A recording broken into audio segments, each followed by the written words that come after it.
something positive to come out of the pandemic, isn't it? But there's concern over the future of clubs and extracurricular activities for young people. Many have had to close for lockdown, putting even more of a strain on their finances after what's been a very challenging year. In the Midlands, some scout groups are at risk of closing permanently. Lauren Hall reports. So, is everybody ready for the quiz? Do you have thumbs up?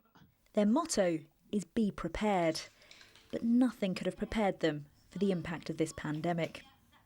It's back to virtual meetings for the 12th Wolverhampton Scout Group, and their leader is getting concerned about their future. Going forward, our financial status is not brilliant. We've tried funding bids and those haven't been successful. And all our actual fundraising, backpacks, sponsored walks, we normally do a big fete and a small fete each year. And all those, of course, have been cancelled. They're not alone. This year, many scout groups are struggling financially. Funding is always a big thing. Finding money to support these groups, they rely on it for rent, they rely on it for equipment, they rely on it for, to support the staff and young people as best as they can. And for many of them, they're in areas of really, really high deprivation, so it's really tough to find money. Nationally, more than 500 scout groups could disappear. They're now embarking on a major fundraising campaign to help save as many as possible. That prediction was made before the current lockdown had even been announced, so the situation could potentially get much worse. And it's not just the Scouts who are struggling. There are so many clubs, classes and groups for children and young people, and this has been a difficult year for all of them. At these dance classes, they're just beginning to get back on their feet. They've gone full circle. After stopping and going online, they're now back to doing things face to face, which they've been able to continue during lockdown.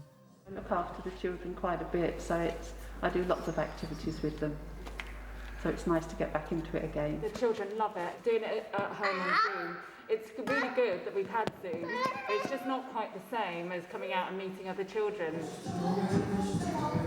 I feel really confident that the way that we run our classes is really safe.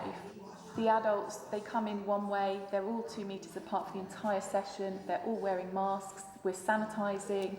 We do have to be careful, we do have to be mindful, but we feel that we're doing a really good job of putting all those procedures in place and making sure they're followed at every class. Baby and toddler groups are continuing, but for older age groups, most activities have had to stop. Schools are open at least, and young people will see their peers in schools, but we are expecting still a lot of isolation, anxiety, concerns from young people that are just going to continue to rise. That's why the Scouts and other youth groups trying to do what they can online. Hello everyone, thank you so much for letting me join you. I guess first of all, I just wanted to know what it's been like going back to virtual meetings. It's not the same as going in person and meeting up, but it's something to look forward to in the week. At least it's better than not actually doing anything. And I think that we'll still have a lot of fun during virtual meetings, no matter what. Just like we have school in our everyday lives, I think Scouts also fits into that because we're all like a family and we're all friends. They're looking forward to being able to meet up again. They're just hoping other Scout groups get the same opportunity. Lauren Hall, ITV News.